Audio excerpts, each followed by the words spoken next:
Welcome. If you want to use Face Unlock in your Samsung Galaxy S10 Plus, let's go for the settings. Right now we have to scroll down, tap on the biometrics and the security, click on the face recognition to register our face.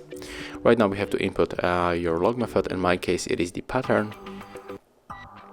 There's the description, so if you read it, just click on the continue. And I'm not wearing the glasses. And right now our smartphone is scanning our face, so it's almost on the 100%.